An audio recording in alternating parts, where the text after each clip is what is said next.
حق اور باطل کا مارکا یہ تاریخ عالم کا ایک حصہ ہے۔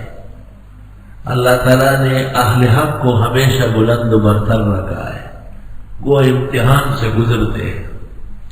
اس ضمن میں ایک واقعہ خود حضرت آدم کے 2 صلبی بیٹوں کے ساتھ پیش آیا ہے۔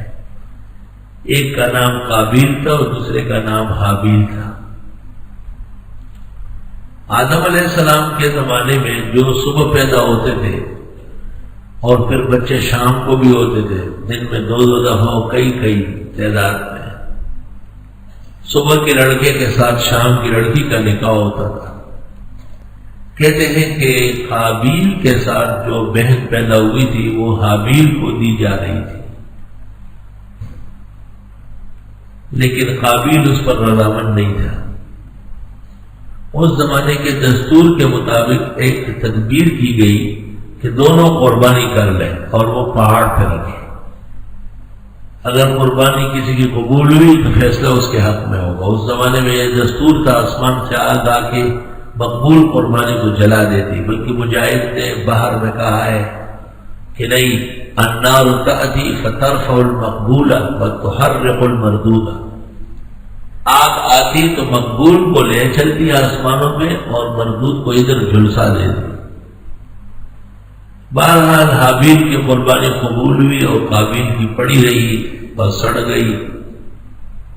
چنانچہ اس کو غصہ چڑھا اور اس نے حابیل کے قتل کا ارادہ کیا، یہاں تک کہ قتل کر لیا۔ پھر لاش سنبھال نہیں سکتا تھا، 2 کوے آئے، ایک نے دوسرے کو مارا اور پھر زمین میں چونچ سے کریدا اور اس کی لاش وہاں رکھ کے اوپر مٹی ڈالی۔ یہ سمجھ گیا کہ مقتول اور مرحوم کے ساتھ اس طرح تدفین کا برتاؤ کرنا ہوگا۔ اس سے معلوم ہوتا ہے کہ اس سے پہلے ان کے سامنے کوئی مرا نہیں تھا جس کی تدفین کی نوبت آئی ہو۔ وَاتْلُ عَلَيْهِمْ نَبَأَ ابْنَيْ آدَمَ بِالْحَقِّ، پڑھیے ان کے اوپر واقعہ آدم کے 2 بیٹوں کا برحق، بالکل صحیح واقعہ سنائیے۔ اذ قربا قربانا، جس وقت قربانی کی، جس وقت قرب حاصل کیا دونوں نے قربانی کر کے، قربانی کے ذریعے اللہ کی نزدیکی حاصل کرنا چاہا۔ فتقبل من احدهما، قبول ہوئی ایک کی، ولم يتقبل من الاخر، قبول نہ ہوئی دوسرے کی۔ جس کی قربانی قبول نے اس کو غصہ آ گیا، قال لاقتلنک، اس نے مار ڈالوں گا تجھے۔ علماء نے تعجب کیا ہے کہ تدفین تو جانتا نہیں اور قتل جانتا ہے، تو جواب اس طرح دیا ہے کہ قتل جو ہے یہ شیطانی کام ہے، شیطانی کام کے لیے سیکھنا نہیں ہوتا، ویسے ہی آ جاتا ہے، لیکن رحمانی کاموں کے لیے استاد اور تعلیم اور تعلم و تعلیم کی ضرورت ہے۔ قال انما يتقبل الله من المتقین، حابیل نے کہا بے شک قبول فرماتے اللہ پرہیزگاروں سے، تیری پرہیزگاری میں کچھ کمی ہے۔ لئن بسطت الی یدک، بسط یبسط من ہاتھ بڑھانا، اگر آپ ہاتھ بڑھائیں میری طرف، لتقتلنی کہ مجھے مارے، ما انا بباسط یدی الیک، میں نہیں ہوں ہاتھ بڑھانے والا آپ کی طرف، لیقتلک کہ آپ کو قتل کروں، انی اخاف اللہ رب العالمین، بے شک میں ڈرتا ہوں اللہ سے جو رب العالمین ہے۔ قابیل کے عزم قتل دیکھ کر حابیل نے جواباً کہا کہ قتل مسلم ناحق ناجائز ہے اور ناجائز کا جواب بھی ناجائز ہے، لہذا میں نہیں قتل کروں گا اگرچہ تو قتل کرتا ہے۔ اس پر اشکال یہ ہے کہ جان بچانا تو ضروری ہے، تو حابیل نے یہ سمجھا ہوگا کہ اور تدابیر سے میری جان بچ جائے۔ حدیث شریف میں ارشاد فرمایا کہ القاتل والمقتول کلاہما فی النار، قاتل اور مقتول دونوں جہنم جائیں گے۔ صحابہ نے پوچھا ھذا هو القاتل فما بال المقتول، قاتل تو ہے ہی مجرم، مقتول کو کیوں؟ فرمایا وہ بھی تو قتل کرنا چاہتا تھا لیکن نہ پہنچ سکا، قتل ہو گیا۔ تو اس عذاب سے بچنے کے لیے حابیل نے ارادہ قتل نہیں کیا۔ باقی یہ کہ دفاع نہیں کیا، یہ بات صحیح نہیں ہے، دفاع کی نفی کہی تھی۔ دفاع کے لیے ضروری نہیں ہے کہ آپ اگلے کو قتل ہی کر لیں۔ انی اريد ان تبوء باسمی و اسمک، میں چاہتا ہوں کہ اٹھایا میرا گناہ اور اپنا، فتکون من اصحاب النار، پس ہو جائے دوزخی، وذالک جزاء الظالمین، یہی سزا ہوتی ہے ظالموں کی۔ حابیل نے یہ کیسے کہا کہ میرا اور تیرا گناہ تو ہی اٹھائے، دوزخی بن جائے؟ یہ انجام ہے قتل ناحق کی۔ ہر شخص یہ کہہ سکتا ہے کہ جو بھی کسی کو ناحق قتل کرے گا اس کا انجام یہی بنے۔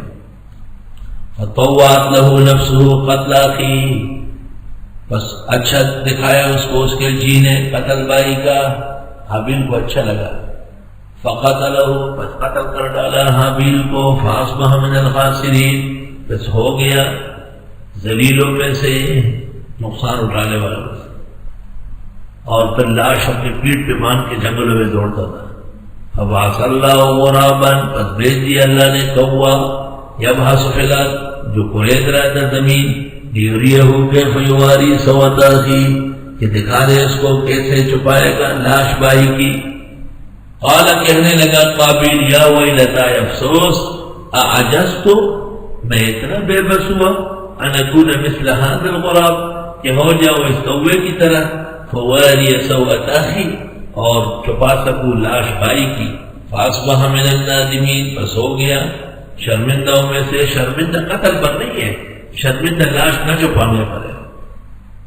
من اجل ذالک، اس ناحق قتل قابیل حابیل کی وجہ سے، اس ظلم اور ناکارہ گناہ کی وجہ سے، کتبنا علی بنی اسرائیل، ہم نے لکھ دیا اسرائیلیوں پر، انہ من قتل نفسا بغیر نفس، بے شک جس کسی نے قتل کیا ایک انسان ناحق بغیر کسی جرم کے، او فساد فی الارض، یا بغیر فساد کیے زمین میں، فکانما قتل الناس جميعا، پر گویا اس نے قتل کیے لوگ بہت سارے، ایک قتل ناحق کئی قتلوں کا مستلزم ہے۔ ومن احیاها، اور جس نے ایک انسان کو جلا بخشی، اس کو زندہ کیا، اس کو قتل سے بچایا، فکانما احیا الناس جميعا، بس گویا اس نے زندہ کیا بہت سارے لوگوں کو۔ وَلَقَدْ جَاءَتْهُمْ رُسُلُنَا بِالْبَيِّنَاتِ، اور یقیناً آ گئے تھے ان کے پاس ہمارے پیغمبر معجزات لے کر، تفصیل آ چکی تھی، انبیاء آ چکے ہیں۔ ثُمَّ إِنَّ كَثِيرًا مِّنْهُمْ بَعْدَ ذَلِكَ فِي الْأَرْضِ لَمُسْرِفُونَ، پھر بے شک بتیرے ان میں اس کے بعد بھی روئے زمین میں حد سے بڑھ رہے، حد سے بڑھنے والوں کا حد سے بڑھنا اور اس کی سزا۔ انما جزاء الذین یحاربون اللہ ورسولہ، بے شک سزا ان لوگوں کی جو جنگ کرتے ہیں اللہ اور اللہ کے رسول سے، یعنی محاربہ کرتے ہیں، حربی۔ بخاری کتاب الوضو سے پتہ چلتا ہے کہ یہ آیت قرنیین کے بارے میں نازل ہوئی ہے۔ یہ ایک قوم تھی جو حضرت پر ایمان لے آئی، مدینہ آئی، کچھ دنوں بعد پتہ چلا کہ ان کو مدینے کی آب و ہوا ناموافق ہوئی۔ حضرت نے ان کو اجازت دی کہ بعد جا کے جنگل میں اونٹ چل رہے ہیں، اس کے دودھ پیو۔ انہوں نے دودھ کے ساتھ پیشاب بھی پینا شروع کر دیا، اور موقع پا کر حضرت کا چرواہا جو اونٹوں کے چرائی پر معمور تھا اسے قتل کر لیا اور اونٹ چرا لے گئے۔ حضرت کو اطلاع ملی، آپ نے پکڑوایا اور حکم دیا کہ یہ سائے میں آئیں گے نہیں آنے دیں، یہ پانی مانگیں گے ایک بوند نہ دیں، اور اس طرح تڑپ تڑپ کر داغ داغ کر ان کو مارنا۔ یہ بغات اور مرتدوں کی سزا ہے۔ انما جزاء الذین یحاربون اللہ ورسولہ، بے شک سزا ان لوگوں کی جو خلاف کرتے ہیں اللہ اللہ کے رسول کی، ویسعون فی الارض فسادا، اور مچاتے ہیں ملکوں میں فساد، ان یقتلوا، کہ قتل کیے جائے اگر انہوں نے قتل کیا، او یسلبوا، یا سولی کر دیے جائے اگر انہوں نے ایسے کیا، او تقطع ایدیہم وارجلہم من خلاف، یا کاٹ کے رکھ دیے جائے ان کے ہاتھ اور پیر الٹے سیدھے۔ انہیں دائیں ہاتھ بائیں ٹانگ، او ينفو من الارض، یا جلا وطن کیے جائے. ذالک لہم خزی فی الحیات الدنیا، یہ ان کے لیے رسوائی ہے دنیا میں، ولہم فی الآخرۃ عذاب عظیم، کے لیے آخرت میں بڑا عذاب ہوگا. روح المعانی میں ہے کہ یہ 3 سزائیں ہیں: قتل، سولی کرنا اور ہاتھ پیر کاٹنا. یہ تو متفق علیہ ہے. اور جلاوطنی بعض صحابہ نے بعد میں روک لی تھی کہ جلاوطن ہو کہ دوسرے ملکوں میں اسلام کے خلاف کام کرتا ہے.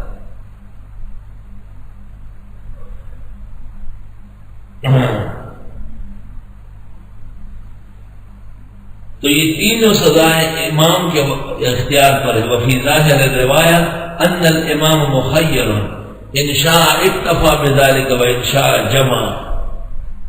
بادشاہ مسلمین قاضی کو اختیار ایک ہی سزا دے دے. ایسے لوگ جو راستے لوٹتے ہیں، مسلمانوں کو پریشان کرتے ہیں، دنگے فساد کرتے ہیں، یا ان کو سولی کر دے مین بازار میں تاکہ دنیا دیکھے.